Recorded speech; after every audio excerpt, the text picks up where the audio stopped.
Hello, I'm Andrew, and this is my Series 3 of the weekly podcasts 50 Ways to Succeed at Work. These podcasts build confidence and know-how. Consequently, they can help you achieve happiness at work. By the way, that's also the title of my book, available at Amazon and from the book's website, My Happiness at Work. Now for today's episode in Series 3. This is episode 45 in Series 3, 50 Ways to Succeed at Work. Today's episode is the Prima Donna Syndrome, how to avoid it and handle those with it. Blake has been a project manager with his employer for 2 years. His role is central to steering important work to a successful conclusion. Blake manages projects that are essential to his company's functioning. Therefore, he has a lot of power, such as chasing more senior people than him to complete their part in a project. He also knows where the bodies are buried when projects fail to be completed on time. Blake is a bit of a charmer and highly articulate, yet he suffers from Prima Donna Syndrome, or PD. In his daily behaviour, Blake can be egotistical and sometimes highly arrogant. Others label him as self-centred. Individuals acting as prima donnas can find it challenging to build and maintain positive personal and professional relationships. Despite his charm, few people want to spend professional or private time with Blake because of his constant need for attention and validation and his lack of empathy for others. No wonder Blake often complains of feeling isolated and privately admits to loneliness. Sometimes those at the peak of their organisation become trapped in the Prima Donna Syndrome. Because of their role and other positive talents, though, colleagues may tolerate the PD's toxic behaviour. For example, Marissa Mayo, Yahoo's CEO, was known for her perfectionism and insistence on control.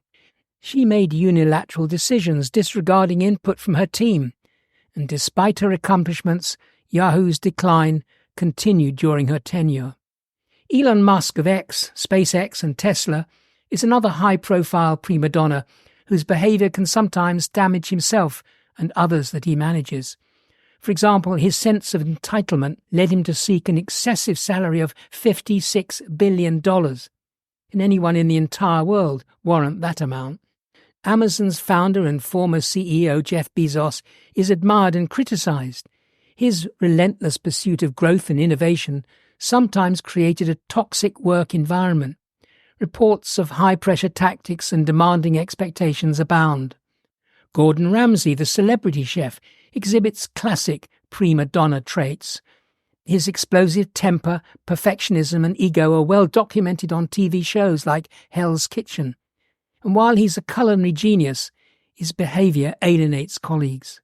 Michael Ovid was an influential figure in Hollywood, reaching its peak when he became president of the Walt Disney Company under Chairman Michael Eisner. Ovid's arrogance and demanding behaviour strained relationships, and his short-lived tenure at Disney ended in turmoil. Despite its downsides, prima donna behaviour has some real advantages. These include leadership qualities, making a highly visible contribution that impresses upper management, and being usually highly passionate about their work. Let's look at the consequences of the prima donna syndrome. Unfortunately, it can dreadfully affect an individual's career and personal life. In the earlier story, Blake's behaviour eventually alienated seniors and clients, and he was asked to leave. His demanding behaviour included refusing to collaborate with others to prevent project activities from going awry. He came across as believing that he was the only one capable of sorting out project delays. One of the most insidious aspects of prima donna syndrome is that it can be challenging to detect in oneself. Many people suffering from it come to believe they're merely ambitious or driven, rather than arrogant or entitled. Those with the syndrome may also be highly resistant to feedback or criticism. Musk of Tesla, for example, seems to suffer from this weakness and shuns negative feedback. What are the symptoms of PD? Some PD traits surface as a need for control, a sense of entitlement, a lack of empathy, an inability to take feedback, and a need for attention. These challenging behaviours can make working with or interacting with the person difficult. In our earlier example, Blake was often busy on the phone when worried colleagues raised issues about his performance. The prima donna may forget that their job function exists to support another job function.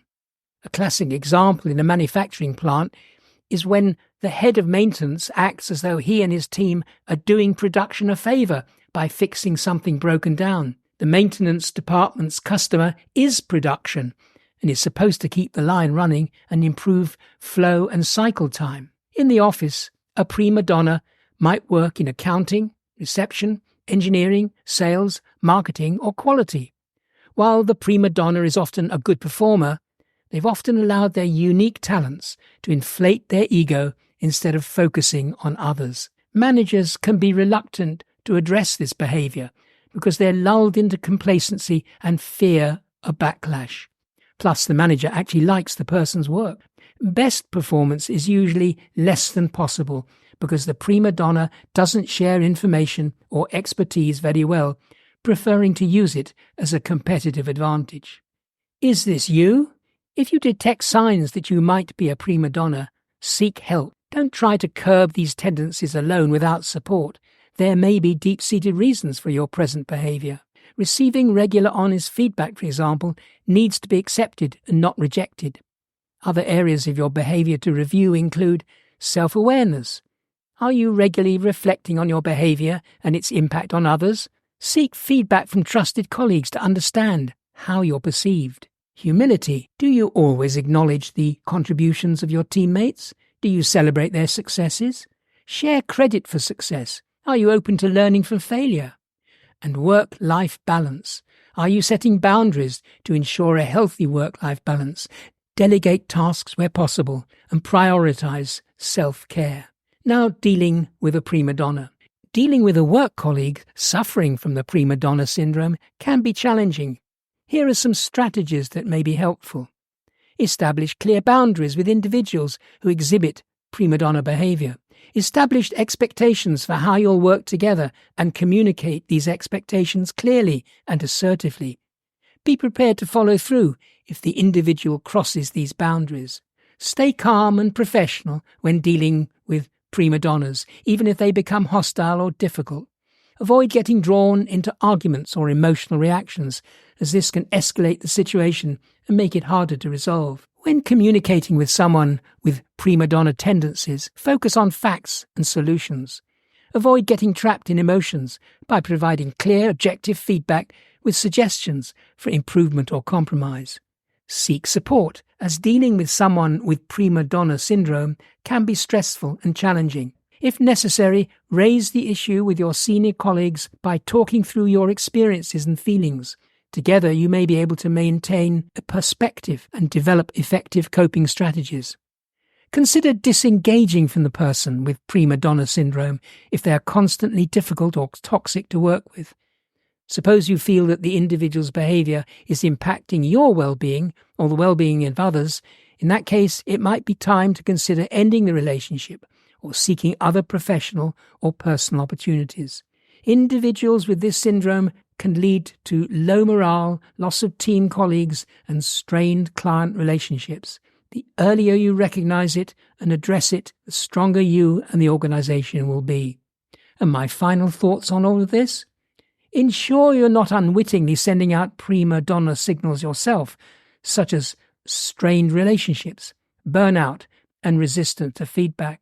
Deal with prima donna colleagues by setting clear boundaries of action and communication. And finally, embrace the positive aspects of being a prima donna, such as showing leadership, visibility, and passion. You've been listening to an episode of Series 3 of my weekly podcast, 50 Ways to Succeed at Work. You can hear the other podcasts at the 50ways.site, that's 50.site. There are nearly 100 titles and you can search for any issue that interests you. If you have any questions, you can always drop me a line from there. Also, check out my book, Happiness at Work. It's packed with great stories, compelling advice, and suggestions for tackling real issues that you can encounter at work. It's at Amazon or at the book's website, myhappinessatwork.com. There's also an audio version if you prefer listening. Join me next week for another unmissable episode in Series 3. Bye for now.